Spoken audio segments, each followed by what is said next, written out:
Hey guys, what's up? So in this video, I just want to touch on the Python Anaconda project. And the reason why you want to use it, because I think there was some confusion. At one point, it was funny. Somebody had actually said a joke because they were making fun of me about using Python. They said, oh, so the next big thing is going to be Anaconda. They were just being an idiot, but turns out there is an Anaconda project, and it's been around for quite some time. And the reason why we have Anaconda is because without it, you run into situations like this where I was looking at this Astropy project, which deals with astrology, things like that, and Python uses NumPy for numerical computations and things like that. And I was just going to play around with it, see if I could get it working, but I tried to do the traditional pip install for Astropy, which worked just fine until you go to actually import it, and then you get a NumPy version error. So that's mainly to do with the fact that I'm on Windows, and Windows just doesn't mesh well with a Python. Python.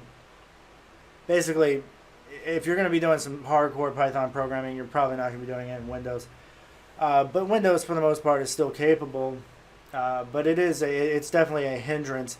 And tonight just is a hindrance on not being able to use this particular library because I run into some situation that is fully related to being on a Windows environment. So in order to solve that problem, especially for newbie developers that are trying to get into some of the latest computation, big data projects like graphing and things like that Python has to offer, it's just easier to install Anaconda and go from there. So first things first, you just have to go to the Anaconda website, which is created by this Continuum company, and it's completely free and it's BSD licensed. So when you go to download it, you can download the installer, and now this thing is like 358 megabytes, but it also has everything that you need in order to get up and running with a lot of these popular projects. So it's a rather large program, like 1.8 gig or something like that, but once you have that up and running, then you're going to have this Anaconda navigator that you can use to install packages and libraries that you want to mess with. Like here you can see Spider, which is a Python development environment. It's an IDE actually. So there's different things that the navigator allows you to do, but in addition to that, it also allows you to use a console-based installer, which is called Conda. And just like you do pip install with whatever sort of library you're trying to use, by installing Anaconda here, you'll be able to use Conda to say Conda install so-and-so. Now, I just installed this Anaconda version, so you would think that if I went ahead and I opened up a command prompt, and I'm just going to go into my projects, and I'll just make dir Boca. So Boca is a Python library that deals with charting and things like that. Why did I do that?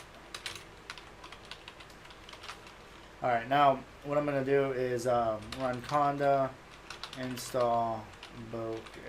I mean, I even spelled that wrong, but it's okay. Oh no, I didn't spell it wrong. It's okay.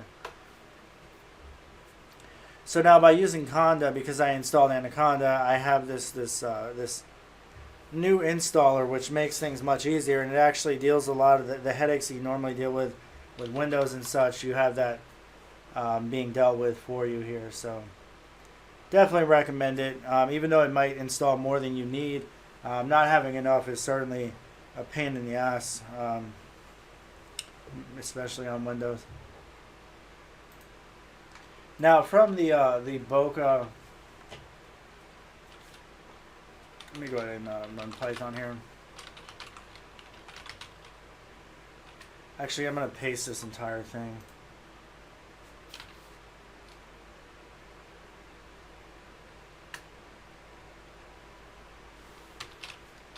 Oh, that's not going to work. Son of a bitch. Alright, the easier way to do this is just going to be to take my editor. I'm going to open up the folder that we just created.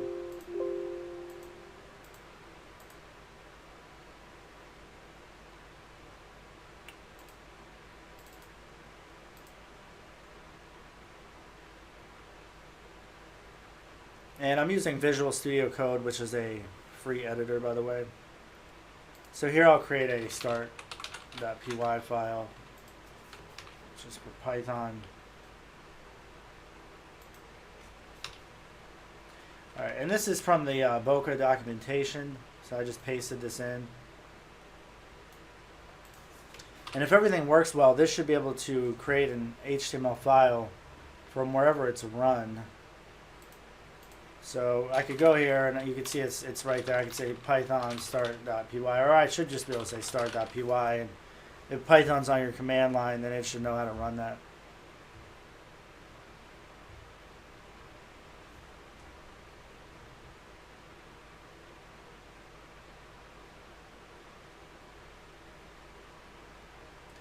Alright, and then by running that, it actually automatically opens up the web browser to this lines.html, and you can see that we have this chart graph here based on the data that we supplied to it. So you can see that we have just two lists here with some numbers and then the output file. And up here is where all the magic's happening, where we were able to install Boca using Anaconda. And then here is actually showing the results. And if we looked inside of our folder, you can see that the lines.html file was created for us. So that's how we actually get started with the Boca project in Python. And it's one of the many benefits of using something like Anaconda, because if you start getting into like NumPy or you want to use AstroP or anything like that, it's just easier to go the Anaconda route. Alright guys, thanks for watching. Hey guys, so a lot of you asked me, how do I get my foot in the door to become a programmer? And I just want to take a moment to mention Dev Mountain Coding Bootcamp is a 12-week intensive course that focuses on the technologies of the here and now for web development. Some of the things that they're actually teaching in this 12-week course, it's geared to get you into the industry by focusing on things like jQuery, Node.js, React, Angular, how to use GitHub. So a lot of the things that you're going to need to do as a developer, as soon as you start, they're going to be teaching you in this coding bootcamp, and the entire goal is to be able to get you into the industry within 12 weeks. So if you guys are interested in learning more information about Dev Mountain Coding Bootcamp, just check out the link in the description tab of this video. Thank you for watching, and have a good day.